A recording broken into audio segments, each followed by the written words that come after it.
አቶ ገዱ አንዳርጋቸው ምንድነው የሰማነው ምንድነው በርሶ በኩል ለዚህ ጉዳይ የሚሰጡት አስተያየት? መሳይ በጣም አመሰግናለሁ። ይሄንን ጉዳይ በተመለከተ ብዙ ማለት አልፈልግም። ነገር ግን እዚህ ሀገር ከመጣሁኝ ዞሮ የዚህ ሀገር ኑሮ የሚፈልገው ለዚህ ሀገር ለመኖር መስራት አለብህ። እኔም እንደዛ ነው እያደረግኩ ያለሁት። እንግዲህ ሰዎቹ ይህንን ያቀረጹ ሰዎች ምን ፈልገው እንደሆነ በእውነቱ አላወቅኩም። ነገር ግን እኔ በዚህ አጋጣሚ መግለጽ የምፈልገው ምንድን ነው፣ እኔ አንድ ግለሰብ ነኝ።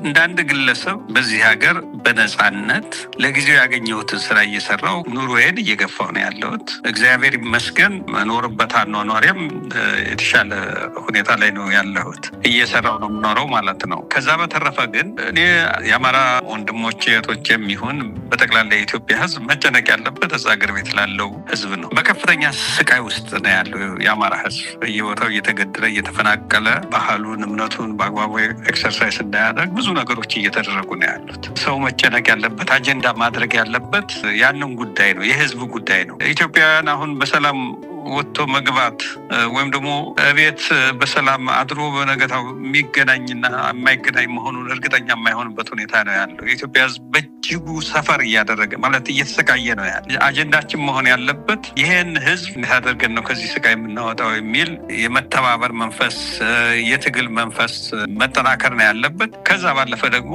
በእውነቱ ለመናገር አሁን ትግል እያደረጉ ያሉ ወገኖች አሉ። እነዚህ ትግል እያደረጉ ያሉትን ወገኖች መደገፍ እና ለውጤት በቅተው እኛም ደግሞ ወደ ሀገራችን በሰላም የምንመለስበትን ሁኔታ እንዲፈጠር ማድረግ ነው ትልቅ ትኩረት ሊሰጠው የሚገባ የሚል እምነት ነው ያለኝ። የኔ ይህን ያህል በእውነቱ ለመናገር ህዝቡ ያለውን አክብሮት የተናገረው እያንዳንዱ ሰው ለአሁን ብቻ ሳይሆን በህይወቴ ውስጥ ትልቅ አክብሮት ለህዝቡ ነበረኝ። አሁንም ይህ አክብሮቴ የበለጠ እንዲያድግ የበለጠ አክብሮት እንዲኖረኝ አድርጓል። ከዛ በተረፈ ግን ያላቸውን አስተያየት ለሰጡ ፖዘቲቭ የሆነ ገንቢ የሆነ አስተያየት ለሰጡ ወገኖቻችን ሁሉ ከልብ የመነጫ ምስጋና አቀርባለሁ። ዶክተር ገዱ አንዳርጋቸው የውጭ ጉዳይ ሚኒስትር ነበሩ፣ የአማራ ክልል ፕሬዝዳንት፣ የአብይ አህመድ የደህንነት አማካሪ። ከግል ጥቅም አንጻር ከብዙ ነገሮች አንጻር ስንመለከተው አሁን ካሉት የብልጽግና እታች ያሉት አመራሮች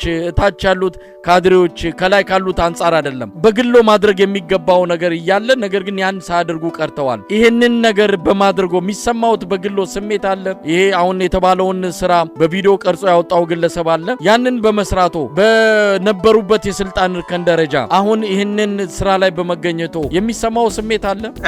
ስደተኛ በመሆኔ የሚሰማኝ ነገር ሊኖር ይችላል። አገርን ያህል ነገር ትተህ ስደተኛ መሆን ዞሮ መጥፎ ነገር ነው። ከዛ በተረፈ ግን እኔ ያኔ የአማራ ክልል ፕሬዚዳንት ሆኜ በፌዴራል ደረጃ ሚኒስቴር ሆኜ ባገለገልኩበት ዘመን ያ ሮሌ የነበረው ለህዝብ ለሀገር ለጋራ ጉዳዮች መስራት ነው።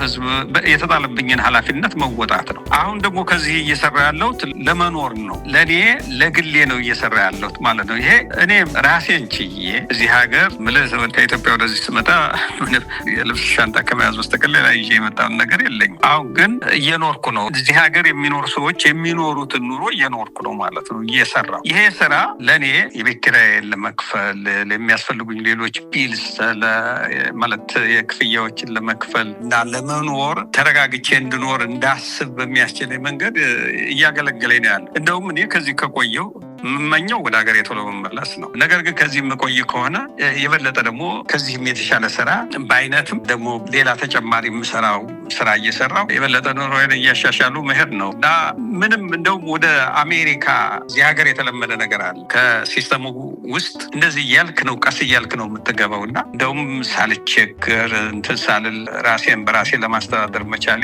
በእውነቱ ለመናገር ኩራት ነው የሚሰማኝ፣ ክብር ነው የሚሰማኝ። ዶክተር ገዱ አንዳርጋቸው ኢህአዲግም ጊዜ ነበሩ፣ በብልጽግናም ጊዜ ነበሩ። ሀብት ለማግኘት ገንዘብ ለቤተሰብም ለራሱም ለወደፊት ለጡረታም ይሁን ለማትረፍና ለማቆየት እድሉ ነበረ።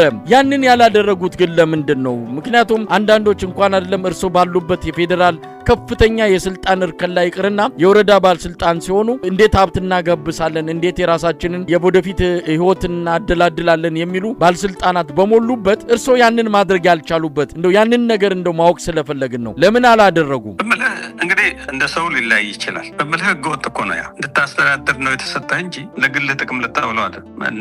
ማለት በዛ የምሰራበት ጊዜ መንግስት ደሞዝ ይከፍለኛል። የሚከፈለኝ እንደሌላው መንግስት ሰራተኛ አለ። ከዛ በተረፈ ህዝብና የሀገርን ገንዘብ መውሰድ ከህግ አኳያም ትክክል አይደለም፣ ከሞራል አኳያም ትክክል አይደለም። እኔ ደጋግሜ እንደማነሳው በኢህአዴግ ውስጥ ስቆይ የሆነ ለውጥ እንዲመጣ በህብረተሰብ ደረጃ በአኗኗር ደረጃ እንዲመጣ የምፈልገው ዓላማ ነበረኝ፣ የማምንበት። ያን ዓላማ ለማሳካት ነው ስረባረብ የኖርኩት እንጂ የግል ኑሮ እንዴት አድርጌ ነው ከፐብሊክ ሪሶርስ ከህዝብ ሀብት ወዝጄ ብዬ አስቤውም አላውቅም። ያንን አለማሰቤ ደግሞ አሁን ጤናማ አስተሳሰብ ማለት ይሄ ንጹህ ህሊና እንዲኖረኝ አግዞኛል። አሁን በዚህ የምሰራውን ስራ እንደው ሌላው ሰው የተለያየ ስያሜ ሊሰጠው ይችላል። ለእኔ ክብር ነው የሚሰማኝ መሳይ።